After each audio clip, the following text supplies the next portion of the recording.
ഗുരുകുലം മാതൃകയിൽ സ്ഥാപനം ആരംഭിക്കുകയെന്നാണ് സ്വപ്നം. വൈദ്യശാഖയുമായി ബന്ധപ്പെട്ട് വൈദ്യൻ പത്മപാദൻ പിള്ള ശേഖരിച്ച അപൂർവ ഗ്രന്ഥങ്ങളുടെ ലൈബ്രറി അദ്ദേഹത്തിന്റെ ചികിത്സയുടെ മൂലാധാരമാണ്. ആയുർവേദ വൈദ്യനായ പിതാവിന്റെ പക്കൽ നിന്നും പകർന്നു കിട്ടിയതാണ് വൈദ്യ പാരമ്പര്യമെങ്കിലും അപൂർവവും ദൈവികവുമായ ഗ്രന്ഥങ്ങളും താളിയോലകളും അദ്ദേഹത്തിന്റെ ചികിത്സാവിധിയെ കുറ്റമറ്റതാക്കുന്നു. ക്യാൻസർ മുതൽ സോറിയാസിസ് വരെയുള്ള രോഗങ്ങൾ നിശേഷം മാറിയവരാണ് ഇതിന് ജീവിക്കുന്ന തെളിവുകൾ. സിദ്ധവൈദ്യത്തിന്റെ മേന്മ അറിയാതെ പോകുന്നത് സ്വന്തം നാടിന്റെ നന്മയെ തിരസ്കരിക്കുന്നതിന് തുല്യമാണെന്നും അദ്ദേഹം കൂട്ടിച്ചേർത്തു. പുതിയതെന്ന് പറഞ്ഞു വരുന്ന പല രോഗങ്ങളും യഥാർത്ഥത്തിൽ സിദ്ധവൈദ്യത്തിൽ ആൾറെഡി നിർണയിച്ച് അത് വർഗീകരിച്ച് കൃത്യമായിട്ടും രേഖപ്പെടുത്തി വെച്ചിട്ടുള്ളതാണ്.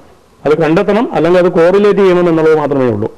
ഉദാഹരണത്തിന് ഇപ്പോൾ വാസ്കുലൈറ്റിസ്, SLE അല്ലെങ്കിൽ അങ്ങനെ ന്യൂറോബ്ലാസ്റ്റോമ എന്നൊക്കെ പറയുന്ന തരത്തിലുള്ള രോഗങ്ങൾ പുതിയതാണെന്ന് നമ്മൾ വിചാരിക്കുമെങ്കിലും അതെല്ലാം യഥാർത്ഥത്തിൽ സിദ്ധവൈദ്യത്തിൽ നേരത്തെ തന്നെ നിർണയിച്ചിട്ടുണ്ട്. അതിന് മരുന്നുകളുമുണ്ട്.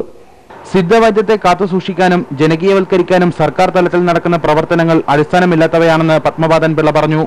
സിദ്ധവൈദ്യത്തിന് ഇപ്പോഴുള്ള കോളേജ് പോലും ഈ ശാഖയുടെ വികസനത്തിന് തുലം അപര്യാപ്തമാണെന്ന് അദ്ദേഹം ചൂണ്ടിക്കാട്ടി. ഇപ്പോഴത്തെ കോളേജിൽ തുടങ്ങിയതുകൊണ്ടോ കോളേജ് തലത്തിൽ നിന്ന് അതേപോലെയുള്ള ഒരു സിലബസ് വെച്ച് പുറത്തിറക്കിയതുകൊണ്ടോ സിദ്ധവൈദ്യം നിലനിൽക്കില്ല. സിദ്ധവൈദ്യത്തിന് അതിൻ്റെതായിട്ടുള്ള ഒരു പാരമ്പര്യ തലമുണ്ട്, പഠന സമ്പ്രദായം. അതിലൂടെ മാത്രമേ സിദ്ധവൈദ്യം പഠിക്കാൻ പറ്റുള്ളൂ.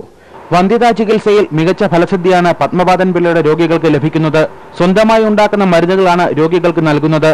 ഇതിനായി അപൂർവ ഔഷധങ്ങൾ തേടിയുള്ള യാത്രയിലാണ് അദ്ദേഹം എപ്പോഴും. പ്രമോദ് ബാബു, സൂര്യ ന്യൂസ്, കൊച്ചി.